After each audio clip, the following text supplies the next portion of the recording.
was late one fall in Halloween land, and the air had quite a chill. Against the moon, a skeleton sat, alone upon a hill. He was tall and thin, with a bat bow tie. Jack Skellington was his name. He was tired and bored in Halloween land. Everything was always the same. I'm sick of the scaring, the terror, the fright. I'm tired of being something that goes bump in the night. I'm bored with leering my horrible glances, and my feet hurt from dancing those skeleton dances. I don't like graveyards, and I need something new. There must be more to life than just yelling boo. And out from a grave with a curl and a twist came a whimpering, whining, spectral mist.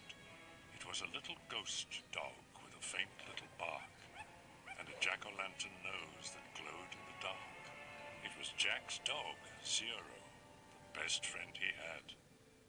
But Jack hardly noticed, which made Zero sad.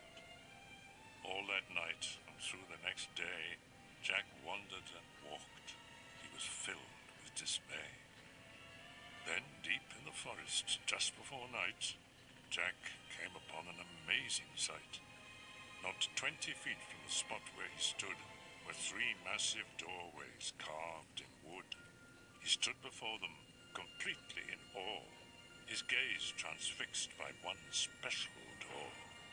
Entranced and excited, with a slight sense of worry, Jack opened the door to a white, windy flurry. Jack didn't know it, but he'd fallen down in the middle of a place called Christmas Town. Immersed in the light, Jack was no longer haunted. He had finally found the feeling he wanted. And so that his friends wouldn't think him a liar, he took the present-filled stockings that hung by the fire. He took candy and toys that were stacked on the shelves, and a picture of Santa, all of his elves. He took lights and ornaments, and the star from the tree, and from the Christmas Town sign, he took the big letter C. He picked up everything that sparkled or glowed. He even picked up a handful of snow. He grabbed it all, and without being seen, he took it all back to Halloween. Back in Halloween, a group of Jack's peers stared in amazement at his Christmas souvenirs. For this wondrous vision, none were prepared. Most were excited, though a few were quite scared. For the next few days, while it lightened and thundered, Jack sat alone and obsessively wondered, why is it they get to spread laughter and cheer while we stalk the graveyards, spreading panic and fear? Well, I could be Santa, and I could spread cheer. Why does he get to do it year after year? Outraged by injustice, Jack thought, and he thought, then he got an idea. Yes, why not? In Christmas Town, Santa was making some toys, when through the din he heard a soft noise. He answered the door, and to his surprise, he saw weird little creatures in strange disguise. They were altogether ugly and rather petite. As they opened their sacks, they yelled, "Trick or treat!" Then a confused Santa was shoved into a sack and taken to Halloween to see Mastermind Jack. In Halloween, everyone gathered once more, for they'd never seen a Santa before. And as they cautiously gazed at this strange old man, Jack related to Santa his masterful plan. "My dear Mr. Claus, I think it's a crime that you've got to be Santa all the time. But now, I will give presents, and I will spread cheer. We're changing places. I'm Santa this year. It is I who will say, 'Merry Christmas' to you. So you may lie in my coffin, creak doors, and yell, 'Boo!' Please, Mr. Claus, don't think ill of my plan. for I'll do the best Santa job that I can. And though Jack and his friends thought they'd do a good job, their idea of Christmas was still quite macabre.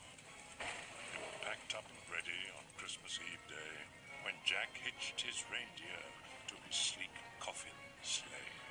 But on Christmas Eve, as they were about to begin, a Halloween fog slowly rolled in. Jack said, "We can't leave. This fog's just too thick. There will be no Christmas, and I can't be St. Nick." Then a small glowing light pierced through the fog. What could it be? It was Zero, Jack's dog. Jack said, "Zero, with your nose so bright, won't you guide my sleigh tonight?" And to be so needed was Zero's great dream, so he joyously flew to the head of the team. And as the skeletal sleigh started its ghostly flight, Jack cackled, "Merry Christmas to all, and to all a good night." It was the nightmare before Christmas, and all through the house, not a creature was peaceful, not even a mouse. The stockings, all hung by the chimney with care, when opened that morning would cause quite a scare. The children, all nestled so snug in their beds, would have nightmares of monsters and skeleton heads. The moon that hung over the new-fallen snow cast an eerie pall over the city below, and Santa Claus' laughter now sounded like groans, and the jingling bells like chattering bones. And what to their wondering eyes should appear but a coffin sleigh with skeleton deer, and a skeletal driver so ugly and sick they knew in a moment this can't be St. Nick. From house to house, with a true sense of joy, Jack happily issued each present and toy.